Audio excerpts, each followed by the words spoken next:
This week you're going to write an essay on the tortilla curtain. This will be your second to last essay, so I'm sure that you're thrilled about the fact that you're going to be finished with this semester. But the last two essays will have a bearing on your grade, so take some time to write thorough, well-developed essays.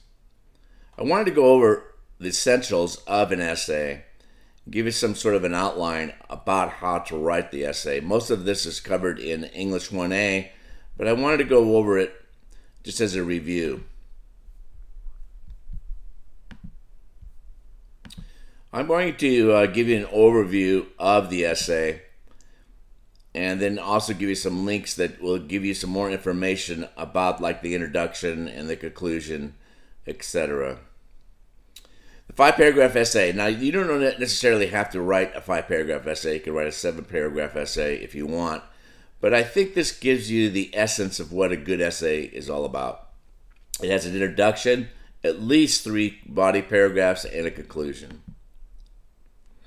The introduction paragraph introduces your topic, sets up your opinion, and describes your plan to prove it.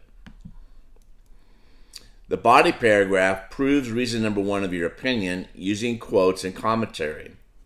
You will see these different abbreviations, and this is basically a commentary, lead in and tying it into the thesis statement. You always have to have commentary after a quotation. And then you also need to, and when you do that, you are to explain and analyze the quotation. Paragraph number 2 proves reason number 2 of your opinion, usually quote and commentary, the same thing. What this means is a concluding sentence of the paragraph, commentary, again, the lead-in and a tie-in. And all of this is explained more thoroughly in the different links that I'll show you in a minute. Paragraph number 3 proves reason number 3 using quotes and commentary. Now, these reasons are all in the thesis statement, so you should have at least 3 reasons when you write your thesis statement. Your concluding paragraph reviews what you've proved, explains why that matters in real life, and wraps it up with a big clincher. And I've given you an example. This is all based on Dr. Seuss's How the Grinch Stole Christmas. So if it gives you, you should really read this through thoroughly to get an idea about what the essay should look like. You will need a works cited page, your sources, obviously the tortilla curtain, plus any other sources that you use outside of the text. Make sure that you have your last name and the page number, and that is also included in the works cited page. Now for the prompt. Read each of the questions carefully, then choose the prompt. Now all those questions are in a document for this week. So you need to go back to the page for this week, and then there's a document that explains the prompt. Craft your thinking into a concise thesis.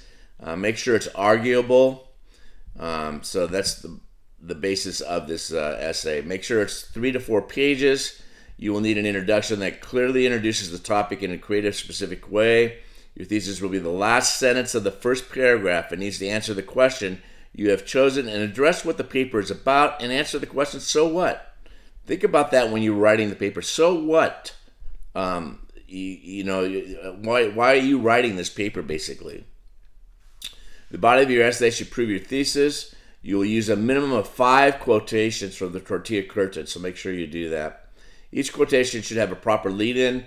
Quotation needs to be analyzed and linked back to the thesis, and your conclusion will tie all the ideas in the essay together. Now, if you wanted some more information about the different components of the essay, look at the Prezi that I have included on the page. And if you click on the different aspects or the different elements of an essay, it gives you more information about the introduction and conclusion, etc.